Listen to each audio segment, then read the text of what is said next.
সহজপাঠ Falguni educational ইনস্টিটিউশনের ইউটিউবে সকলকে স্বাগত জানাচ্ছি। আরও একটি ক্লাস এবং এই ক্লাসটি ওয়েস্ট বেঙ্গল পিএসসির আপকামিং যে পরীক্ষা সেই পরীক্ষার সিলেবাসের উপরে এবং বিষয় মানিক বন্দ্যোপাধ্যায়ের টিচার গল্পটি নিয়ে।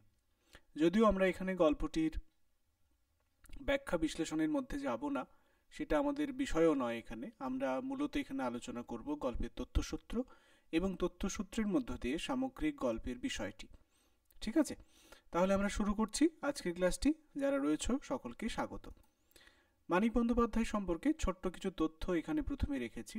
সেই তথ্যতে আমরা দেখতে পাচ্ছি যে মানিক বন্দ্যোপাধ্যায়ের প্রথম যে গল্প, প্রথম রচনা অতসী মামি, যেটি 1928 সালে প্রকাশিত হচ্ছে এবং 1935 সালে তার প্রথম উপন্যাস জননী এবং তার গল্প গ্রন্থ যে অতসী মামি সেটি প্রকাশিত হচ্ছে।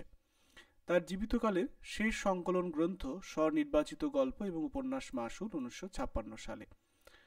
মোট সারা জীবনে তিনি রচনা করেছেন 35টি উপন্যাস, একটি নাটক, গল্পগ্রন্থ প্রায় 16টি এবং গল্প সংকলন 2টি। মৃত্যুর পর প্রকাশিত হয়েছে তার 2টি উপন্যাস, প্রাণেশ্বরের উপাখ্যান এবং শান্তিলতা। আমাদের যে পাঠ্য টিচার গল্পটি সেটি প্রকাশিত হয়েছিল বসুমতী পত্রিকার শারদ সংখ্যার 1353 বঙ্গাব্দে এবং এই গল্পটি পরবর্তী ক্ষেত্রে তার 1354 বঙ্গাব্দে প্রকাশিত খতিয়ান গল্পগ্রন্থের মধ্যে এই গল্পটি সংকলিত হয়েছিল বা অন্তর্ভুক্ত হয়েছিল। আমাদের গল্পের তথ্যসূত্রের মধ্যে আমরা এখন প্রবেশ করছি। গল্পের তথ্যসূত্রের মধ্যে বলতে হয় যে এই গল্পটি বস্তুতপক্ষে 3 দিনের গল্প। সপ্তাহের 3টি দিন, শনি, রবি এবং সোমবার। শনিবার রায়বাহাদুর আসেন, রায়বাহাদুর উপদেশ, এবং সেখানে তারপরে শনিবারের দিনে আমরা দেখেছি গিরিনের সন্ধেবেলায় নিমন্ত্রণ বা আমন্ত্রণ। রবিবার রায়বাহাদুরের গিরিনের বাড়িতে যাওয়া এবং সোমবারে রায়বাহাদুর কর্তৃক গিরিনের অপসারণের বা বরখাস্তের সংবাদ প্রকাশ বা চিঠি প্রেরণ। এই মোটামুটি গল্পের বলা যেতে পারে কাহিনীর আউটলাইন বলা যেতে পারে। তা আমরা একটু গল্পের তথ্যসূত্রের মধ্য দিয়ে গল্পটাকে দেখার চেষ্টা করি। এখন চরিত্রের মধ্যে রায়বাহাদুর, অবিনাশ তরফদার রয়েছেন, এছাড়া শশাঙ্ক যিনি তার স্কুলের প্রৌঢ় হেডমাস্টার, এছাড়া গিরিন যিনি শশাঙ্কবাবুর জামাই, এবং এর সঙ্গে গিরিনের স্ত্রী, গিরিনের মা, গিরিনের বাবা প্রমুখ রয়েছেন, কিন্তু তারা অপ্রধান চরিত্র বস্তুতপক্ষে। গল্পের দিনের মধ্যে আমরা শনিবার, রবিবার এবং সোমবারের উল্লেখ পাচ্ছি। শনিবারের ঘটনা, যেখানে রায়বাহাদুরের উপদেশ, রায়বাহাদুরের নিজস্ব সদুপদেশ দানের সেটি সভা ছিল এবং তারপরে সন্ধ্যের দিকে গিরিনের আমন্ত্রণ।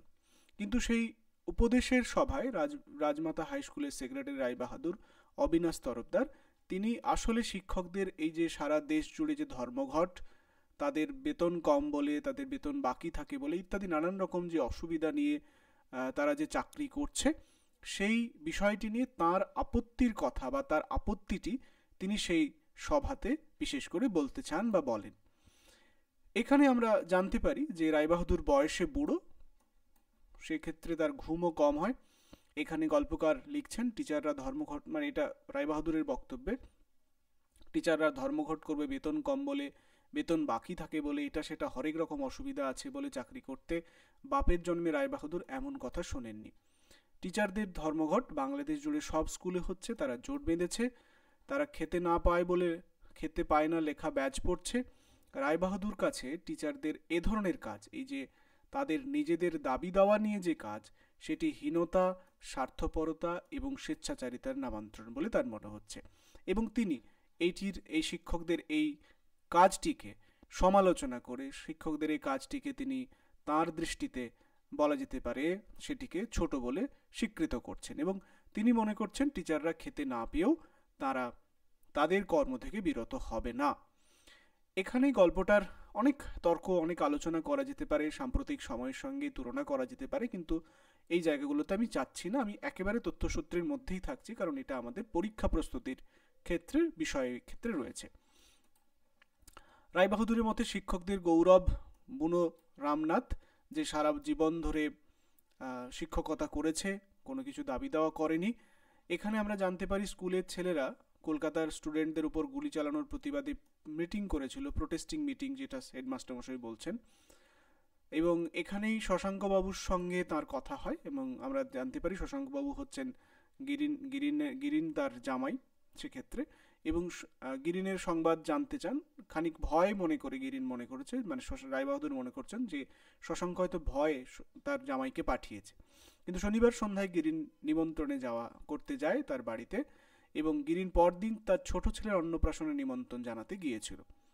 গিরিন রায়বাহাদুরকে কোনো উপহার আনতে মানা করেছিল, কারণ এমনিতে রায়বাহাদুরের যত বাহ্যিক আড়ম্বর থাকুক না কেন, সে কিন্তু মেয়ে ছেলেকে দেখতে তার ভালো লাগে। তিনি কারো আমন্ত্রণ বাড়িতে গেলে, উপহার দিতে গেলে তার গায়ে লাগে। তার যত রকমের নীচতা, যত রকমের স্বেচ্ছাচারিতা, যত রকমের বাগাড়ম্বর বলা যেতে পারে, সবগুলি তার ক্ষেত্রে যে রয়েছে, সেক্ষেত্রে গল্পকার কিন্তু আমাদের পরিচয় করে দিচ্ছেন। এবং গিরিনবাবু সেটা বেশ ভালো করে জানেন। গিরিনের দিক থেকেই গল্পটাকে খানিক এই ক্ষেত্রে উপস্থিত হয়েছে। তাই গিরিন রায়বাহাদুরকে কোনো উপহার আনতে মানা করেছে, কারণ সেক্ষেত্রেও খুব সুন্দর, রক্তের সম্পর্ক ছাড়া কারো সামান্য উপহার নেওয়া চলে না। অর্থাৎ গিরিনবাবু এটা স্পষ্ট করে দেন যে রক্তের সম্পর্ক ক্ষেত্রে রায়বাহাদুরের কিন্তু কোনো সংযোগ নেই। যদিও পরে রায়বাহাদুর তার তার কাছে পরাজিত হয়ে তাকে ছেলের মতো বলে দাবি করেন বা ছেলের মতো বলে দেখেন ইত্যাদি কথা বলেন, যেগুলো খুবই মিথ্যে কথা, স্বেচ্ছাচারী কথা, আবারও সেই বিষয়গুলো উঠে আসে। তা যাই হোক, একটা দুশ্চিন্তা কেটে যায়। এই দুশ্চিন্তাটা কিছু না, দুশ্চিন্তাটা হচ্ছে উপহার দেওয়ার দুশ্চিন্তা, যে কারণে অনেকে অনুষ্ঠান বাড়িতে যায় না। ঠিক একইভাবে সেইটা রায়বাহাদুরও সেই বিষয়টার মধ্যেই ছিলেন, কারণ উপহার না দেওয়াই বিধি। সুতরাং তিনি নিজের মতো যাবেন, খানা পিনা করবেন এবং চলে আসবেন, এই ভাবনা থেকেই তিনি ভেবেছেন হ্যাঁ নিশ্চয়ই যাব। এবং পরদিন আমরা দেখতে পাচ্ছি রবিবারের দিন, যেদিন হচ্ছে গিরিনের ছোট ছেলের জন্মদিন, সেদিনের প্রায় সকাল 10টায় রায়বাহাদুর গিরিনের বাড়ি পৌঁছে গেছেন। একটু গিরিনের বাড়ি দেখে একটু আশ্চর্য হয়েছিলেন রায়বাহাদুর, কারণ এত ছোট বাড়ি, সেখানে কোনো অন্নপ্রাশনের কোনো চিহ্ন নেই, বাড়ির একেবারে দিনহীন চেহারার একতলা পাকা বাড়ি। তার নিজের ছেলের অন্নপ্রাশনে তিনি ব্যান্ড বাজ বেজেছিলেন, মেয়ের হলে অন্তত সানাই বাজান, বাড়িতে লোক গিজগিজ করে, কিন্তু এখানে কোনো লোক নেই।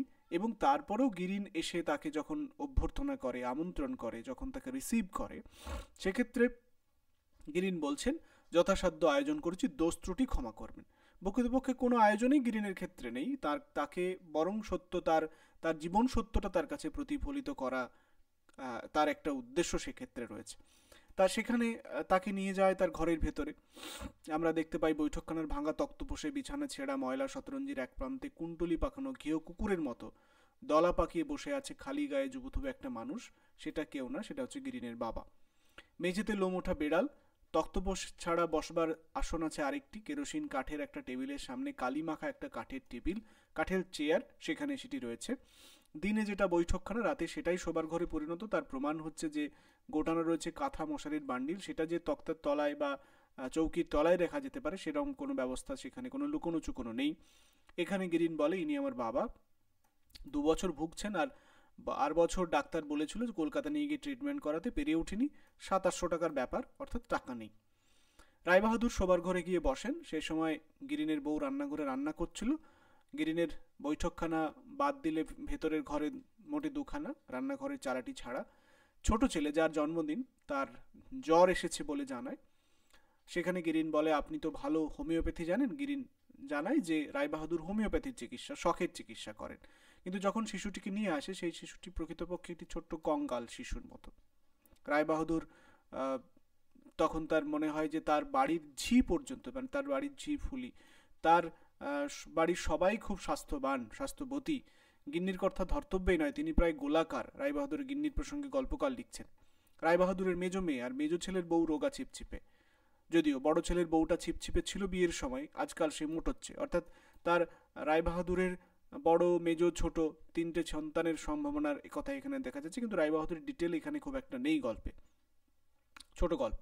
সত্যিকারের রোগা ক্যাংটা তরুণীকে চেয়ে চেয়ে দেখতে এত ভালো লাগে রায়বাহাদুরের যে সে গিরিনের স্ত্রীকে, সেই অনাহারে থাকা একটি মানুষকে সে দেখে এবং তার সেই আনন্দ সে উপলব্ধি করে।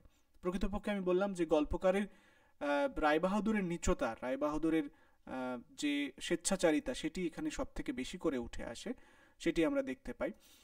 এখানে দেখা যায় বোস ডাক্তারকে দেখানোর কথা বলা হয় যখন এই পরিস্থিতিতে কিছুতেই তাকে মানে ম্যানেজ করতে পারছে না, রায় বাহাদুর তখন তার নিজের অবস্থায় ফিরে আসে, বলে যে তুমি আগে বলতে পারতে, আমি তোমার সব ব্যবস্থা করে দেবো, ছেলেটিকে আমাকে নয়, একে আমি বোস ডাক্তারকে দেখানোর কথা বলছি।